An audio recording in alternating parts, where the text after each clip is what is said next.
अस्सलामुअलैकुम। Pakistan super league के 10वें एडिशन की स्पेशल ट्रांसमिशन हमसे क्रिकेट में खुशामदीद। मैं हूं अनम अहमद और मैं हूं Nazmul Sakib. Clearmen presents Surf Excel presents हमसे cricket powered by Sunsilk and Telenor Pakistan.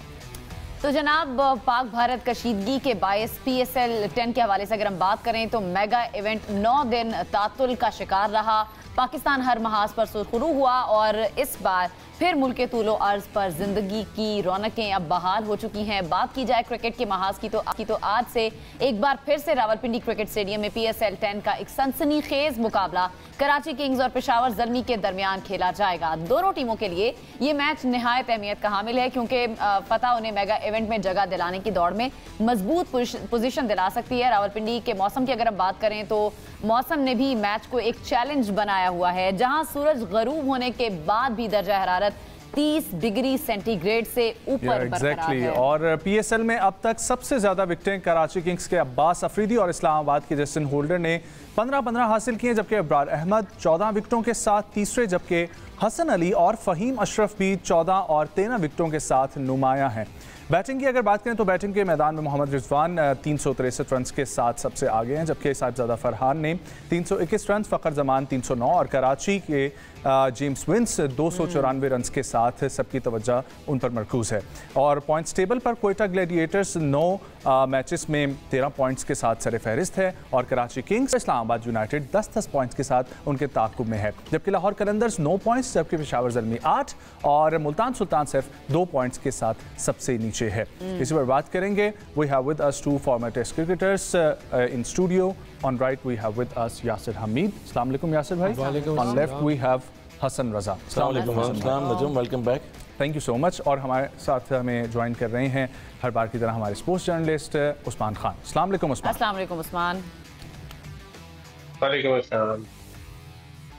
तो शुरुआत करते हैं यासिर भाई। फाइनली रौनकें जो हैं वो जो जहाँ रुकी थी वहीं से दोबारा से शुरू हो रही हैं, लेकिन ये जो मौसम आड़े आ रहा है, ये इतनी शदीद गर्मी है, आप भी बाहर से हम सब आए, बिल्कुल, तो ये कितना इम्पैक्ट डाल सकता है मैचेस पे? चैलेंजिंग होगा क्रिकेटर्स के लिए, बट ऑब्वियसली ट्रेनिंग्स तो होती हैं, लड़कों की इंडोरेंस भी होती है। ट्रेनिंग जो की होती है वो ऐसे टाइम में ही काम आती है जब चैलेंजिंग कंडीशंस हों, चैलेंजिंग सिचुएशंस हों। तो स्पोर्ट्समैन के लिए तो मेरे ख्याल से there is no excuse, specially जो लोकल्स के लिए, जो प्रोफेशनल्स हैं, हाँ, लोकल्स के लिए भी और फॉरेनर्स के लिए भी। ऑब्वियसली चैलेंज तो है। इतनी गर्मी में बहुत कम क्रिकेट हुई है, कभी भी हिस्ट्री में आप उठा के देख लें तो शायद शारजा में आई गेस उस टाइम में टेस्ट सीरीज हुई हैं जब ऑस्ट्रेलिया के साथ ऑस्ट्रेलिया पाकिस्तान की हुई थी और फॉलो ऑन हुए थे 2 टेस्ट मैचेस में, फॉलो ऑन हुए थे और 2 दिन में वो टेस्ट मैच खत्म हुआ था। वो एक टाइम था कि पाकिस्तान के प्लेयर्स खेले, फॉरनर्स भी खेले, लेकिन मैं देख रहा था कि उसमें भी ऑस्ट्रेलिया जीता था पाकिस्तान से। उसमें शेन वॉर्न ने मेरे ख्याल से 7 आउट किए थे एक इनिंग में। बहरहाल ही वॉज ग्रेट बॉलर और उनकी टीम भी बहुत बड़ी थी उस टाइम में। लेकिन ये T20 है, T20 is a short format, ठीक है, 20 ओवर्स हैं। उसके बाद एक फैक्टर होगा उसमें यहाँ से थोड़ा सा शाम का डे में नहीं है ना, थोड़ा शाम में, क्योंकि कल तो डे में भी है, एक डबल हेडर, कल तो डे में 18 को उसके बाद भी है, 18 को डबल हेडर है, 18 को डबल हेडर, हाँ 18 को है डबल हेडर। ठीक है, फिटनेस लेवल होता है, टेस्टिंग टाइम होगा क्योंकि 8-9 दिन के बाद गैप में आए प्लेयर्स और ट्रैवलिंग के बाद भी आए, तो लेट्स सी। एग्जैक्टली जी। कल मुल्तान सुल्तान वर्सेस कोयटा ग्लैडिएटर्स का रावलपिंडी में ही मैच है। 4 मैचेस कंटिन्यू रावलपिंडी में और फिर पेशावर ज़ल्मी वर्सेस लाहौर कलंदर्स। पेशावर का ना पहला मैच, पेशावर एंड कराची, तो वेरी इंपॉर्टेंट गेम। और दोनों के जो प्रोज हैं दे आर बैक। जिस तरह मैं देख रहा था TKC भी, ल्यूक राइट भी वापस, वुड वापस आ गए, जोसेफ वापस आ गए, ब्राइट वापस आ गए। कराची की तो ऑलमोस्ट सारी टीम, और ये तो पेशावर की भी है। देखिए पेशावर ने बड़ा राइट टाइम पे मोमेंटम जो है वो पिक किया था जब हम लास्ट लेग में हमने देखा, तो मेरे ख्याल से थोड़ा सा अब देखते हैं, लेट्स सी। ओके हसन भाई, पेशावर ज़ल्मी की टीम को ज़रा आप इसका जायज़ा लें और जो इनकी परफॉर्मेंस थी दोबारा से 8 दिन के बाद जब हम शुरू करने लगे हैं। पेशावर ज़ल्मी सेकंड लास्ट पे इस वक्त खड़ा हुआ है, तो आपको लगता है कि अभी भी चांसेस हैं पेशावर ज़ल्मी बैक कर सकते हैं, क्योंकि इस्लामाबाद यूनाइटेड की भी सिचुएशन आपके सामने है? जी, 8 पॉइंट्स हैं पेशावर ज़ल्मी के और 10 पॉइंट कराची के हैं। अब ये कि 9 दिन के बाद गैप आ गया, कभी भी क्रिकेट में ऐसा होता है कि थोड़ा सा गैप आता है तो दोबारा प्लेयर जो हैं वो कम्युनिकेशन उनकी बढ़ती है, दोबारा उनकी जो अंडरस्टैंडिंग्स हैं प्लेयरों की, और दोबारा वो किसी का मोमेंटम टूटेगा, किसी का टूटेगा, किसी का बनेगा। देखें क्वेटा की हम बात कर रहे थे, 13 पॉइंट्स पे थे वो, मगर उनका मोमेंटम टूट गया है। रॉयली रोसो जैसे प्लेयर थे वो नहीं है, और 2-3 प्लेयर और उनके मेन प्लेयर हैं वो नहीं आए। चैपमैन है वो भी नहीं आए आउटस्टैंडिंग, तो वो भी मिडिल में खेल रहे थे बड़ा अच्छा। अगेन यही होगा कि टीम कॉम्बिनेशन, और आज देखना पड़ेगा किस तरह पेशावर ज़ल्मी की जो है महा सदाकत वो आउटस्टैंडिंग खेल रहे हैं। दानियाल को अगर हमने देखा, उन्होंने 3 विकेट्स ली, प्लेयर ऑफ द मैच हुए थे एक मैच में पेशावर ज़ल्मी की तरफ से, वो अच्छा खेल रहे हैं। अगेन वही आज पहला मैच होगा, और जिस तरह से सैम अयूब की हम बात कर रहे थे कि पावर प्ले को किस तरह से इस्तेमाल किया जाएगा, तो पेशावर ज़ल्मी और कराची की टीमें दोनों स्ट्रॉन्ग टीम है, और डिपेंड करता है कि सरफेस किस तरह से होगा। क्योंकि पिछले मैचेस में हमने देखा जितने 26 मैचेस हुए हैं उसमें क्ले भी चेंज हुआ है, और जो मिट्टी चेंज हुई थी पिचेस की, वहाँ पर बॉलर फास्ट बॉलर बहुत ज़्यादा जो है उनको हेल्प मिल रही थी। अब्बास आफरीदी बेस्ट बॉलर हैं अब तक के, अगर आप देखें तो। अब ये है कि गर्मी होती है, और गर्मी में हमेशा उम्मीद देखते हैं कि पिचेस ड्राई होती हैं, तो मेरे ख्याल में हाई स्कोरिंग मैचेस होने चाहिए, और 260 या 263 जो है वो नॉर्मल टारगेट होना चाहिए। हाईएस्ट रन हो चुके हैं। एक चीज़ ऐड करूँगा, पिंडी की पिचेस भी बहुत बैटिंग पिचेस हैं, तो there will be high scoring. Exactly यही हम एक्सपेक्ट भी करें। उस्मान, मोमेंटम जो टूटने का नुकसान या फ़ायदा आपको क्या लगता है, आज खेलने वाली दोनों टीमों में से किसको, कराची को नुकसान होगा, फ़ायदा होगा, या क्योंकि अगर दोनों टीम्स की हम बात करें, पिछले दोनों मैचेस अपने अपने वो जीतती हुई आ रही हैं। आई थिंक नुकसान तो नहीं कह सकते, लेकिन ये जरूर है कि एक अगर आप कंटिन्यूसली क्रिकेट खेल रहे हो तो एक आपका रिदम जरूर बन जाता है, और कराची जिस तरह से खेलता हुआ आ रहा था तो उनका लग रहा था कि वो इजीली क्वालिफाई कर देंगे, लेकिन आज का मैच उनके लिए काफी अहम होगा। और दरअसल मैं समझता हूँ कि ये नर्व्स का मैच होगा पेशावर ज़ल्मी के लिए, क्योंकि डू एंड डाई मैच है ज़ल्मी के लिए, क्योंकि अगर ये मैच वो हारते हैं तो फिर अगला मैच जो होगा वो भी फिर जीतना बहुत जरूरी हो जाएगा। तो अगर यहाँ पर वो जीतते हैं, अच्छे मार्जिन से जीत जाते हैं, तो फिर एक कंफर्टेबल सी पोजीशन होगी उनकी कि अगर वो लाहौर से हारते भी हैं तो फिर नेट रन रेट के ऊपर कहीं ना कहीं पे कोई सिलसिला बनेगा। लेकिन फिल वक्त तो दोनों मैचेस ही ज़ल्मी को जीतने हैं, और बाबर आजम एंड कंपनी के लिए बड़ा इम्तिहान है, क्योंकि कराची किंग्स की जो टीम है उनके तकरीबन सारे वो प्लेयर्स मौजूद हैं जो कि पिछले 8 मैचेस के अंदर कराची किंग्स की नुमाइंदगी करते हुए नजर आए हैं। और इस तरह अगर हम पेशावर ज़ल्मी की बात करें तो उनके अंदर भी हमने देखा है कि उनका जो मेन कोर प्लेयर्स का था वो वापस आया, जिसमें टॉम कॉलर कैडमोर है, नजीबुल्लाह ज़ादरान है, फिर उसके बाद मैक्स ब्रायंट है, लूक वुड जो बड़ी अच्छी बॉलिंग कर रहे थे वो भी इस टीम का हिस्सा है। तो मोहम्मद हारिस यहाँ पर काफी नजर उनके ऊपर रखनी होगी। 290 से ज्यादा रन उन्होंने पेशावर ज़ल्मी के लिए बनाए हैं, और मैन इन फॉर्म है। और मुझे लगता है कि जिस तरह से रावलपिंडी की विकेट खेल रही है, बैटिंग फ्रेंडली विकेट, और ऊपर से जिस तरह से टेम्परेचर पिछले 3-4 दिन से हुआ है 40 से ज्यादा, तो ड्राई विकेट होगी, बैटिंग के लिए साजगार होगी, और मुझे लगता है कि जो टीम टॉस जीतेगी वो पहले बैटिंग करना चाहेगी। ऑल राइट जी, इसी के ऊपर यासिर भाई आपके पास में पॉइंट यही लेकर आने लगा था कि टॉस वाले को क्या आप रिकमेंड करेंगे according to the Rawalpindi pitch, plus Peshawar Zalmi का ज़रा जायज़ा लें आपके इस वक्त की टीम के अकॉर्डिंग, आपको क्या लगती है situation, Babar Azam and Saim are gonna open, या फिर टेकीसी और साइम अयूब ओपन कर सकते हैं? देखें वो तो खैर डिपेंड करता है कि आई थिंक बाबर आजम जो है वो हो सकता है ओपन करें आज साइम के साथ, अपनी जो फुल स्ट्रेंथ है उस पर जाएँ। लेकिन बड़ा एक इंटरेस्टिंग पॉइंट रेज़ किया अभी उस्मान ने कि पेशावर ज़ल्मी के लिए डू और डाई गेम, ठीक है। अगर वो हारते हैं तो आज वो बाहर, अगर वो हारते हैं तो दे आर टेक्निकली आउट, क्योंकि उनके 8 मैचेस में 8 पॉइंट्स हैं, तो अगर दोनों मैचेस वो जीतते हैं तो उनके 12 पॉइंट हो जाएंगे, ठीक है। लाहौर कलंदर के 9 मैचेस में 9 पॉइंट्स हैं, अगर वो अपना मैच जीते तो हो जाएंगे। इस्लामाबाद यूनाइटेड का उनके 10 पॉइंट्स हैं और 1 मैच रह गया, तो इसका मतलब ये हुआ कि इस वक्त क्वेटा ग्लैडिएटर जो है वो कंफर्ट जोन में, सेफ जोन में बिल्कुल है, ओनली टीम है जो कि क्वालिफाई कर चुकी है। बाकी सारी टीमें जो है मुल्तान सुल्तान को छोड़ के आज डिसाइड होगा ना, कराची भी अगर आज जीत जाती है तो वो भी, आज कराची जीत जाती है तो वो भी वो 12 पे चले जाएंगे, बाद एक और चांस है वो 14 पे भी जा सकते हैं, क्योंकि टॉप 2 का भी बड़ा एक इसमें यू नो मैटर करता है कि टॉप 2 टीम्स क्वालिफायर खेलेंगी, और बाकी जो है 2 आखिर वाली एलिमिनेटर खेलेंगी, खेलेंगी। तो ये भी एक बहुत इंपॉर्टेंट चीज़ है कि पहले टॉप 2 में आना। अच्छा चलें, वेरी इंटरेस्टिंग। इसको ये बताएं कि आपकी नज़र में अब 4 टीमें कौन सी होने वाली हैं टॉप 4 आपकी नज़र में? देखिए, एक तो क्वेटा ग्लैडिएटर, ठीक है, कराची कराची भी जा रही किंग है। क्वालिफाई। राइट। उसके बाद इस्लामाबाद यूनाइटेड, इस्लामाबाद को भी बोलते हैं क्योंकि Islamabad United will also go, will also go। हाँ ठीक है ना। But they have only one match Lahore left। और पेशावर ज़ल्मी इन दोनों में से एक जाएगी। अच्छा, ये इस्लामाबाद यूनाइटेड, लाहौर और पेशावर ज़ल्मी में से 2 जाएंगे। चलिए ये तो मुझे पता है यासिर भाई, लेकिन हाँ, आपने कुछ obviously 4 मुल्तान टीमें अपनी सुल्तान तरफ तो से नहीं जा बता रहे। दी। नहीं तो मैं वही बता रहा हूँ। आप बताएं आपकी गट फीलिंग क्या है वो तो already कि 4 मेरी जो टीमें दो, कौन सी? 2 तो आपने बता दी। 2 बता दी ना, अब 2 ही बता सकते हो। T20 है। अब मेरे ख्याल से मैं राउंड लेके सबसे आऊंगी, फिर आप डिसाइड कर लेंगे। नहीं, मैं आपको एक वो बता रहा, आप रियलिस्टिक हो कि आप जी। मीडिया की हैं और हम माशाल्लाह वैसे भी अभी देखें मैं हसन भाई से मीडिया पूछती वैसे हूं, 4 भी टीमें ऐसे रियलिस्टिकली काम कर रहे हैं। तो अगर आप रियलिस्टिकली देखें, अब देखिए ना, नेट अगर रन रेट पेशावर हमारे ज़ल्मी आज सामने है, जीतती पॉइंट्स है, टेबल हमारे सामने है। पेशावर ज़ल्मी अगर जीत जाती है मैच, हाँ। तो उनके कितने हो जाएंगे? 10। ठीक है, फिर आप किस तरह इस्लामाबाद यूनाइटेड को क्वालिफाई करा सकती हैं, लाहौर कलंदर को करा सकती हैं। तो आज का मैच है बड़ा आज का मैच हसन भाई आपसे स्ट्रेटजी पूछना चाह रहा हूँ कि पेशावर ज़ल्मी के लिए जो डू एंड डाई है, तो पेशावर ज़ल्मी को क्या करना चाहिए और किस तरीके से आपको लगता है कि उनकी गेम अप्रोच बनेगी तो बाबर आजम की कैप्टनसी भी निखर के सामने आएगी और किस किस प्लेयर के ऊपर आपकी नजर है कि उसको परफॉर्म करना बहुत जरूरी है? देखिए, ऑलराउंडिंग टीम है इनकी बड़ा, और उसमें जो है हुसैन तलत हैं और उसमें इसके बाद बाबर आजम खुद लीड कर रहे हैं। कैप्टनसी का बड़ा एडवांटेज होता है, उनका एक्सपीरियंस है। और अगेन वही साइम अयूब की बात की तो ब्रेक लेके भी आए वापस। पिछले हमने बताया था कि 49 रन की इनिंग उन्होंने खेली है। पावर प्ले से पहले ही आउट हो जाते हैं, वो इतनी हिटें मारे होते हैं। और अगर वो पावर प्ले की एक पार्टनरशिप लगेगी आपकी 60-70 रन की, तो अभी आप ब्रेक लेके आ रहे हैं, क्या पता, जरा तहम्मुल से खेलें, जरा प्लान करके खेलें। Too many तो मेरे ख्याल में टू मैनी शॉट्स अर्ली खेल लेते हैं आप। तो यही चीज़ है कि हमने पहले बताया था, रैली रोस हो गए या डिफरेंट और प्लेयर्स हो गए।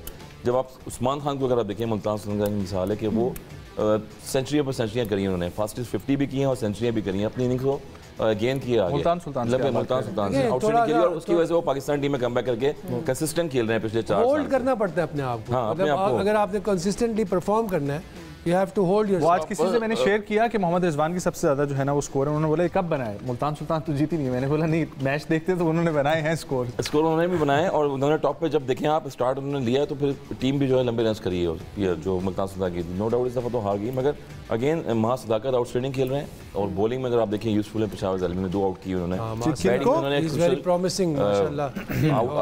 इनिंग खेली। हुसैन तलत ऑलराउंडर है पाकिस्तान टीम। उनकी बड़ी प्रॉमिसिंग साइड है। अर्ली ऑन जो है नया बॉल अच्छा कर रहे हैं, वो पेस से कर रहे हैं, 143-45 से बॉल करते हैं।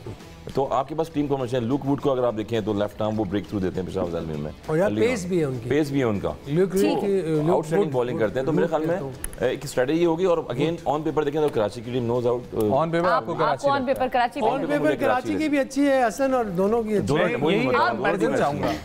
मैं कंपैरिजन चाहूंगा, कंपैरिजन कि क्यों वो बेहतर लगता है। देखिए मैं बताता हूं एक सेकंड, इसमें ये है कि T20 में यू नेवर नो, ये बड़े आखिर में ना ये डाउन द वायर जाएंगे मैचेस, ठीक है, क्योंकि अब डू एंड डाई है। डू एंड डाई सिचुएशन में पाकिस्तान की प्लेयर्स और टीम बड़ी डेंजरस हो जाती है। और आखिर तक हम आप एक्सपेक्ट रखें कि पाकिस्तान और जो ये पाकिस्तान कह रहा हूँ, कराची और ये पेशावर का जो मैच है, ये डाउन द वायर जाएगा। राइट। उस्मान, आपसे ये सवाल, आपको ऑन पेपर कौन सी टीम ज्यादा स्ट्रांग लग रही है आज? बज़ाहिर तो कराची किंग्स की मुझे ज्यादा अच्छी लग रही है साइड, क्योंकि उनका कॉम्बिनेशन एक बना हुआ है और उनके वही प्लेयर्स हैं जो कि परफॉर्म करते हुए आ रहे हैं। अगर आप उनके फॉरेन प्लेयर्स देखें, खास तौर पर जेम्स विंस, फिर उसके अलावा डेविड वार्नर भी कुछ इनिंग्स के अंदर हमें अच्छा आगाज देते हुए फराम नजर आए हैं। फिर उसके अलावा बॉलिंग के अंदर अब्बास आफरीदी और इसके अलावा हसन अली बहुत अच्छी बॉलिंग करते दिखाई दे रहे हैं। तो मुझे कदरे कराची किंग्स बेहतर साइड लग रही है as compared to Peshawar Zalmi, क्योंकि ज़ल्मी का कुछ कॉन्फिडेंस लैग कर रहा है। बाबर आजम उस तरह से रन नहीं कर पा रहे। साइम अयूब भी एक मैच में चलते हैं, फिर अगले 2 मैचेस में फ्लॉप हो रहे हैं। तो ये थोड़ा सा नेगेटिव साइन होगा पेशावर ज़ल्मी के लिए। लेकिन पिछले 2 मैचेस के अंदर पेशावर ज़ल्मी की टीम जीती थी और एक हफ्ते की इनको ब्रेक भी मिली है।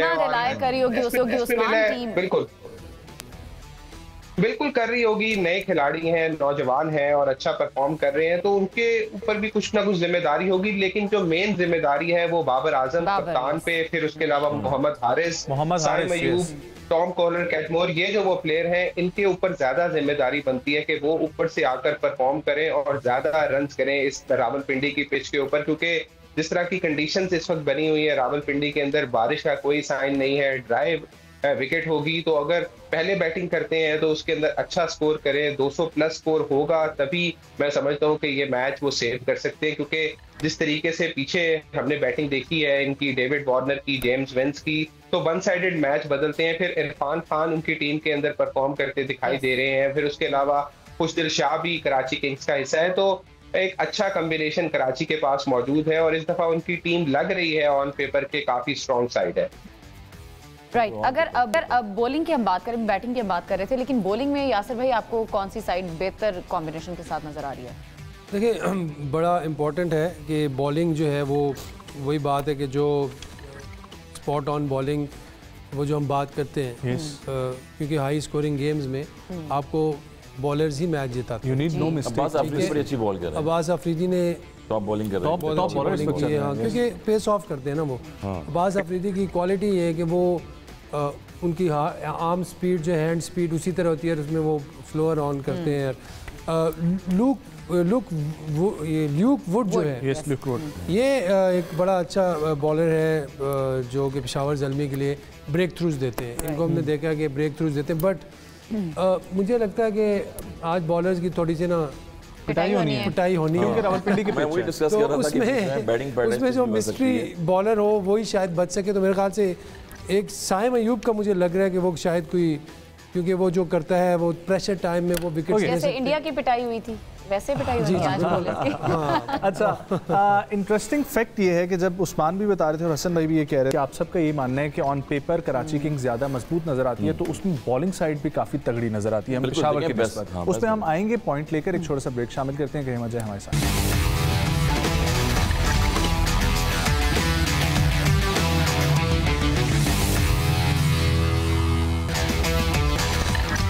Welcome back once again. आज मैच है कराची किंग्स वर्सेस पेशावर ज़ल्मी का रावलपिंडी क्रिकेट स्टेडियम में।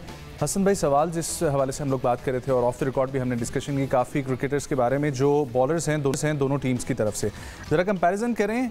जब हम ऑन पेपर बात करते हैं टीम स्ट्रॉन्ग है, बैट्समैन का तो हमारे सामने है, लेकिन व्हाट अबाउट द बॉलर्स? उधर हसन अली, अब्बास अफरीदी, इस तरफ लुक वुड हैं, अंसारी जोसेफ हैं, उसके अलावा प्लेयर्स ऐसे भी हैं कुछ जो आप कह रहे हैं कि इनकी टीम का हिस्सा है पेशावर ज़ल्मी, लेकिन अभी तक इन्होंने खिलाया ना। मोहम्मद अली को प्रॉपर मैच नहीं मिले और मोहम्मद अली जो है पहले मुल्तान सुल्तान से खेले, प्रॉपर मैच नहीं खेले, एक आध मैच खेला है, हाँ एक दो मैच खेला मेरे ख्याल में, प्रॉपर रेगुलर नहीं खेला।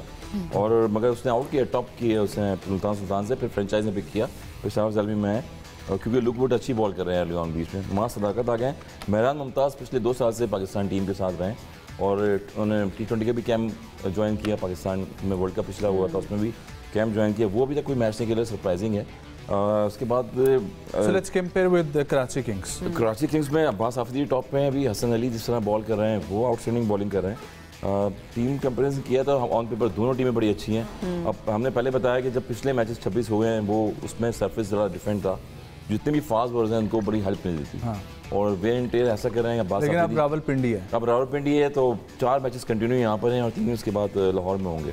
यहाँ पर आज टेस्टिंग टाइम होगा क्योंकि जिस तरह बताया आज बॉलर्स का इम्तिहान है, बॉलर्स का इम्तिहान होगा डेफिनेटली। और जो भी टॉस जीतता है तो पहले बैटिंग की कोशिश करेगा, ज़्यादा से ज़्यादा रन। और कितना 250 तक रन जाएंगे आपकी नज़र में? नहीं 250 तो नहीं, मेरे ख्याल में 200 प्लस होने चाहिए क्योंकि पिंडी की जो रेपुटेशन रही है 263 रन रहे हैं हाईएस्ट रन। और तो फिर 250 भी जा सकते और एक दफ़ा इस्लामाबाद ने भी चेस किए थे रन, ये फिर मुल्तान सुल्तान के हाईएस्ट रन रह चुके हैं। काश इस्लामाबाद लास्ट टाइम भी चेस कर लेता, इस्लामाबाद भी लास्ट टाइम चेस कर लेता, मगर कंटिन्यू जो है वो अभी कर नहीं सका। अब दोबारा जो आज मैच होगा तो एक ही मैच है, एक्साइटिंग लोग हैं। तो देखें तो आप ऑन पेपर दोनों टीमें अच्छी हैं और ये जब शुरू के पावर प्ले होगा या टॉस जीतेंगे 6 ओवर के, वहाँ पता लगेगा पिच का वेट किस तरह जा रहा है। बिल्कुल सही है। अच्छा उस्मान, मैं कुछ खबरें आप हमें जरा बताएं, पीसीबी में इस वक्त क्या चल रहा है? कुछ उखाड़ पिछाड़, मिसबाह उल हक को कुछ अहम ओहदा मिलने जा रहा है, टेस्ट टीम का हेड कोच बनाया जा रहा है, ये भी खबरें सामने आ रही है। आप जरा फैक्ट्स एंड फिगर बताएं हमें इस वक्त। बिल्कुल, चेयरमैन मोहसिन नकवी की ज़ेर सदारत पिछले कुछ 3-4 दिनों के अंदर काफ़ी चीज़ें हुई हैं और कुछ इजलास उन्होंने बुलाए थे जिसके अंदर कुछ नामों पर गौर हुआ और मिसबाह उल हक का नाम भी फ्लोट कर रहा है हेड कोच के लिए और काफ़ी मजबूत उम्मीदवार वो नज़र आ रहे हैं टेस्ट टीम की क़यादत हेड कोचिंग करने के लिए। पाकिस्तान टीम ने टेस्ट क्रिकेट का जो आगाज़ है इस साल में जनूबी अफ्रीका से करना है, जो कि अभी काफ़ी दूर है, कम से कम 3 माह दूर है वो सीरीज़। और साउथ अफ्रीका की टीम ने पाकिस्तान में आके 2 टेस्ट मैचेस खेलने हैं, तो अभी कुछ अर्ली होगा कहना कि कौन आ रहा है, लेकिन मिसबाह उल हक का नाम जरूर जेरे गौर है और हो सकता है कि और उनको किस-किस का नाम वापस ले लिया जाए। लेकिन यहाँ पर एक और चीज भी इंटरेस्टिंग बात ये है, उसके अलावा सरफराज अहमद का नाम भी सुनने में आ रहा था कि शायद उनको भी हेड कोच बनाया जा सकता है, लेकिन अभी उस जो जराए हमें बता रहे हैं वो अभी कंफर्म नहीं कर रहे कि आया कि उनको इस पोस्ट के ऊपर लाया जा रहा है, यानी अगर हो सकता है कि उनको कोई कंसल्टेंसी का रोल दे दिया जाए पाकिस्तान टेस्ट टीम के साथ, एज ए मेंटोर का रोल दे दिया जा सकता है। कोई रोल हो सकता है सरफराज अहमद का,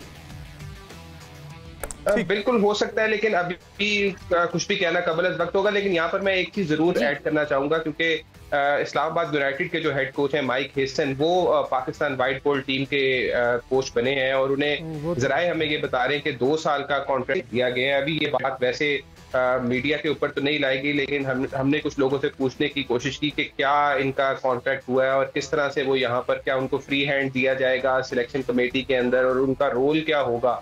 तो जो रोल है वो उसी तरह का मिला जुला ही इनको माइक हेस्टन को भी मिलने जा रहा है, जिस तरह के पहले गैरी क्रिस्टन का हुआ करता था। सिलेक्शन कमेटी भी कुछ प्लेयर्स के नाम देगी और फिर इसी तरह फिर हेड कोच से भी मुशावरत की जाएगी और कप्तान से भी मुशावरत की जाएगी और फिर एक टीम बनेगी।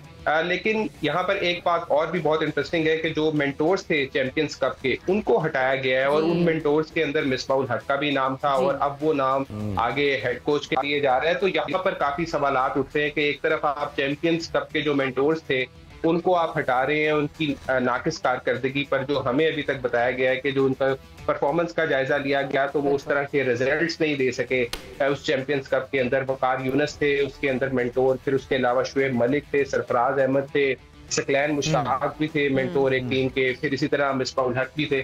तो इस तरह की चीजें चल रही हैं। अब देखते हैं कि ऊंट किस करवट बैठता है और हम ये इंतजार कर रहे हैं कि पाकिस्तान की टेस्ट टीम एक अच्छी टेस्ट साइड बन जाए, क्योंकि चेयरमैन मोहसिन नकवी ने ये जरूर कहा था कि हम तीनों फॉर्मेट की अलग अलग टीम्स बनाएंगे और शायद ये उसी चीज की एक तैयारी नजर आ रही है। वो अलग अलग मैं थोड़ा सा सवाल का जवाब दे दूं। सवाल जो हो रहे हैं लोगों के इसलिए हो रहे हैं कि मेंटोर जब आप किसी भी कंट्री में आप रखते हैं अपने, और जो पाकिस्तान के एक्स प्लेयर हों, टेस्ट प्लेयर्स हों, हमारे यहाँ एक फुकदान ये रहता है कि ऑन द फील्ड हम काम नहीं कर रहे होते हैं। लोगों को शिकायत ये हो रही है जैसा कि मेंटोर जो है वो वकार भाई जैसे माशाल्लाह नो डाउट कमेंट्री कर रहे हैं, पूरी दुनिया में जा रहे हैं, वो मुकीम ऑस्ट्रेलिया में रहते हैं। उसके बाद सरफराज जो हैं वो एज ए प्लेयर भी खेल रहे थे बीच में, फिर वो मेंटोर बन गए। शुएब मलिक ज़्यादातर दुबई में रहते हैं, आउट ऑफ कंट्री रहते हैं, वो भी मेंटोर बन गए। तो ये मेंटोरशिप होती कैसे है? ये फिर मेंटोर देखें आप कोयटा के लीडर में अगर आप देखें मेंटोर तो सर विवर निशर बैठे हुए हैं, किसी मकसद के लिए उनको बुलाया गया कि प्लेयर की मोटिवेशन के लिए।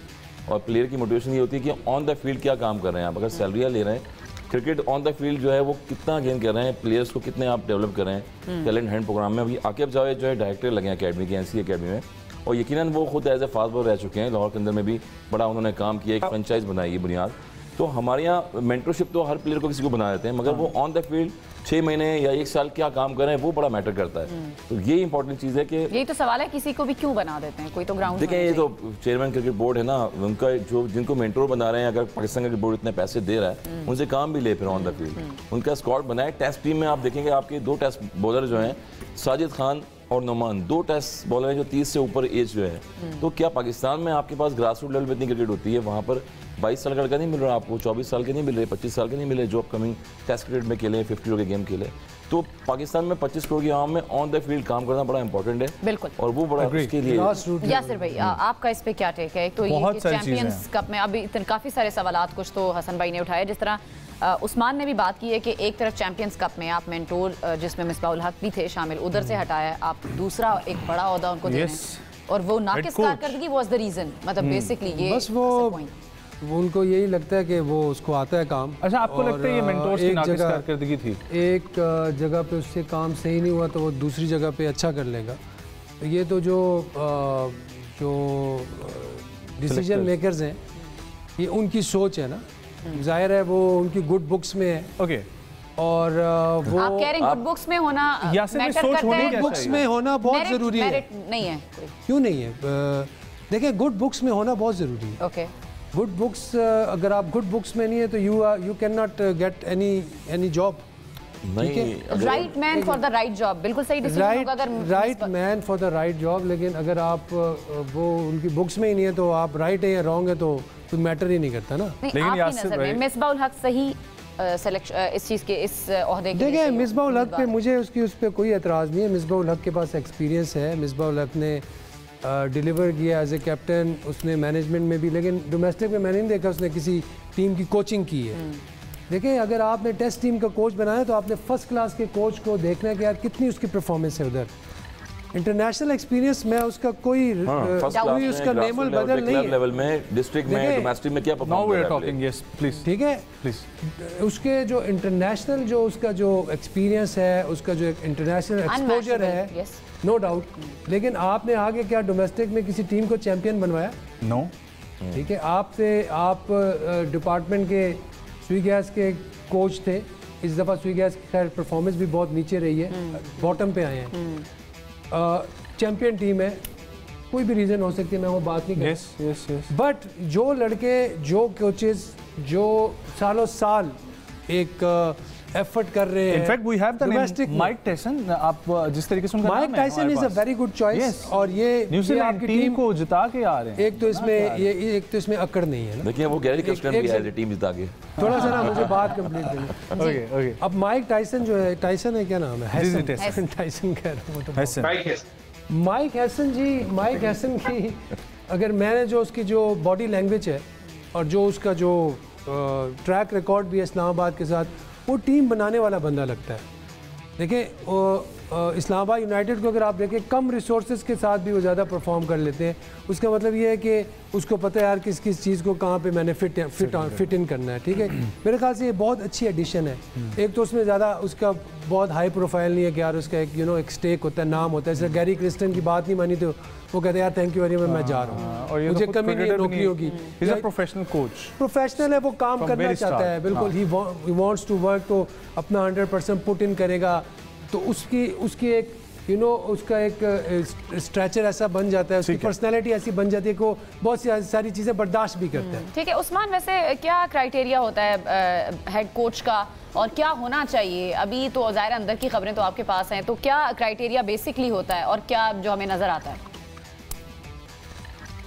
देखें, जो क्राइटेरिया वैसे तो भंगा चढ़ाकर लिखा जाता है, जो कि एडवर्टाइजमेंट होती है और जो एक ऐड भी दिया जाता है पीसीबी की वेबसाइट के ऊपर, उसमें कहा जाता है कि जी 10 साल से ज़ायद का तजुर्बा होना चाहिए और आप क्वालिफाइड कोच हो, आपने मुख्तलिफ कोर्सेज किए हुए हो कोचिंग के, और फिर उसके अलावा आपने इंटरनेशनल क्रिकेट भी खेली हुई हो। तो खैर ये तो तजुर्बे की बात होती है, लेकिन 40 साल का तजुर्बा हो गया उस्मान भाई। इन दी एंड के आपने अगर एप्लीकेशन दी है तो जरूर उनको कंसीडर। आज पाकिस्तान क्रिकेट बोर्ड में मुझे पता है कि 40 साल में कितने टेस्ट प्लेयर हैं, कितने वनडे प्लेयर्स हैं, क्या क्या कौन सी जगह पे बैठे हुए हैं, दुनिया को पता है। बिल्कुल आप बिल्कुल सही कह रहे हैं, और मैं यही बात अभी करने लगा था कि देखें जो SOPs बनाए जाते हैं कि जी ये कोच इस तरह का हमने कोच रखा है, लेकिन उस तरह का होता नहीं है। उसमें इन दी एंड एक फाइनल डिसीजन आता है चेयरमैन का, और बोर्ड ऑफ गवर्नर से कुछ लोगों से राय ली जाती है, या सिलेक्शन कमेटी के कुछ लोग बैठते हैं। खासतौर पर पिछले दिनों के अंदर हम देख रहे थे कि आकिब जावेद काफी एक्टिव थे इसके अंदर, इन मामलों के अंदर। उनको आरजी कोच भी बनाया गया था पाकिस्तान क्रिकेट टीम का, टेस्ट का भी और फिर वाइट बॉल फॉर्मेट का भी, और फिर वो सिलेक्शन कमेटी के मेंबर भी रहे, और अब वो डायरेक्टर हाई परफॉर्मेंस लग गए हैं। तो यहाँ पर कहीं ना कहीं लाइकिंग एंड डिसलाइकिंग होती जरूर है, क्योंकि इन दी एंड चेयरमैन का फाइनल डिसीजन होता है। और अगर हम मिसबा की बात करें तो उन्होंने पहले पाकिस्तान टीम की कोचिंग की है, और वो सिलेक्टर भी थे और कोचिंग भी करते थे जब वसीम खान CEO थे पाकिस्तान क्रिकेट बोर्ड के एहसान मानी के दौर में। तो उनको लाया गया था और वो इस चीज के ऊपर लेके आए थे कि पाकिस्तान टीम की परफॉर्मेंस कुछ बेहतर होगी, लेकिन ज्यादा अरसा उनको भी टाइम नहीं मिला और उनको भी फिर हटा दिया गया, क्योंकि जब बोर्ड के चेयरमैन चेंज होते हैं तो सारी नीचे की जो सेटअप है वो सारा कुछ चेंज हो जाता है। तो अब देखते हैं कि मिसबाह-उल हक के ऊपर अगर किस्मत मेहरबान होने जा रही है तो वो किस तरह से डिलीवर करते हैं। लेकिन मेरिट ये बनता है कि आप मेरिट के ऊपर लेके आए और सबको इक्वली देखें, और उसके बाद फाइनल डिसीजन करें कि पाकिस्तान क्रिकेट के लिए क्या बेहतर होना जरूरी है। और जिस तरह से फॉरेन कोचेस के साथ ट्रीटमेंट हुआ पहले माजी के अंदर, जेसन गिलेस्पी की मिसाल है, फिर मिकी आर्चर हमारे साथ आए। नहीं, मैं वो जो पुरानी बातें कर रहे हैं वही मैं देखना चाह रहा हूँ कि पाकिस्तान टीम एशिया कप हारी है, पाकिस्तान टीम T20 अमेरिका से हारी है, पाकिस्तान टीम, तो कौन से कोच लेके आना चाह रहे हैं? हमने तो 10-15 कोच देख लिए अपने करियर में, जेफ लॉन्सन से लेके गैरी कर्स्टन, बॉब उल्मर, बहुत सारे कोचेस देखे हैं। और जो म्यूजिकल चेयर आप लोग कहते हैं, हम भी कहते हैं, वो सर्कल घूमते घूमते वहीं पर ही आती है। फॉर्मेलिटी है बिल्कुल, 26 करोड़ की आवाम है यहाँ पर, और टेस्ट चैंपियनशिप हो रही है, सबसे बॉटम पे पाकिस्तान की हमारे टीम है। पास हर जगह पे ऑप्शंस कम है। टेस्ट चैंपियनशिप में बॉटम पे पाकिस्तान की टीम है टेस्ट क्रिकेट में। आप देखें अगर नंबर 1 पे एक टाइम ज़माने में होती थी, नंबर 2 पे भी होती थी, जहाँ पर world class bowler, spinners, batters जो हैं वो दुनिया में होते थे। तो मेरे ख्याल में कोचेस जितने भी आ जाएंगे, जेफरी बाइकार्डी कोच है, हमारे मीडिया ने जेफरी बाइकार्डी कोच ना, एक सेकंड, अभी ये 5-6 दिनों में कि अब जो है ना, अब मेरे मुंह से भी सच ही निकलेगा। नहीं, हम तो चाह रहे हैं आप सच बोलें। आप तो देखिए, हम आप कौन सा आपके पास हम कौन सा प्लेटफॉर्म झूठ है, बोल आप रहे हैं? अपनी बात करें। हम तो शुरू से आपके मुंह से सच्ची आपके दिल में है कोई बात, अभी हमारे पास 2-3 मिनट है, आप अपने दिल की बात कह सकते हैं। जी नहीं यार, बस क्या है, जब आप पूछेंगे तो बाद में देखेंगे। ओके, सो अभी we are coming back on today's match. ठीक है, पेशावर जो मैंने आपको बताया उसकी उसकी prediction please. Peshawar versus Karachi prediction. Peshawar versus Karachi, I guess match मैंने आपको पहले कहा कि डाउन द वायर जाएगा। पेशावर को आप अंडर एस्टिमेट नहीं कर सकते, क्योंकि वो पिंडी में खेल रहे हैं, ये उनकी होम कंडीशंस है। कराची हो सकता है कि वार्नर जो है वो कुछ कर जाए। ठीक है, तो प्रेडिक्शन क्या है इसमें? प्रेडिक्शन तो 50-50 है। नहीं, आप 51-49 कर दें ताकि हमें आपका टिल्ट नजर आ जाए। 51 to Karachi and 51 to Karachi. जी हसन भाई। सर मैं तो मेरे ख्याल में 51 तो बोल दिया, मगर मैं पेशावर के साथ जाऊंगा आज, पेशावर ज़ल्मी। अच्छा। हाँ, क्योंकि बिल्कुल थोड़ा सरफेस चेंज अभी होगा। आपने थोड़ी देर पहले कहा कि कराची ऑन पेपर तो हम कह रहे हैं कराची को, ऑन पेपर तो हम कह रहे हैं। थोड़ा सोचा होगा ना, 1 घंटा। हाँ, मैंने कहा यासिर ने अगर 50-50 कहा तो अच्छा, मैं आप 2.5 कर दूं। बेसिकली यासिर भाई के अगेंस्ट जाना हाँ, है। अगेंस्ट जाना है, और ऑन पेपर भी टीम होती है, मगर काफी गैप के बाद तो वापस पेशावर को कितने % आप चांस दे रहे हैं? 70%। 70-30। उस्मान, हाँ, मुझे भी आज कुछ ट्विस्ट होता दिखाई दे रहा वही है। देखिए, पॉइंट्स twist होता टेबल और दिखाई दे रहा है। पेशावर की फेवर में मैं जाऊंगा, और मुझे लगता है कि 65% चांस है पेशावर ज़ल्मी का आज मैच जीतने का, क्योंकि अगर ये पेशावर ज़ल्मी मैच जीतती है तो और ज्यादा इंटरेस्ट हो जाएगा। नो डाउट इंटरेस्टिंग हो जाएगा, इसलिए मैं 50-50 कह रहा था। नहीं आप भी बोलेंगे तो वो टिल्ट करे बस। Thank you so much Yasir भाई वापस ले यासिर भाई, ये यूटर्न है हमारा। Well, thank you so much everyone. कल बैठेंगे दोबारा से प्रेडिक्शन से ही मैच चलेंगे, बॉल और 4 रन है, लेकिन आप लोग मैच को एंजॉय करें। दोबारा से PSL वापस आ गया है, और जितने मैचेस रहते हैं जाके देखें भी, और टीवी पे देखिए, बल्कि एंजॉय करें। और पिंडी स्टेडियम में। यस, बहुत सारा ख्याल रखें। अल्लाह हाफिज़।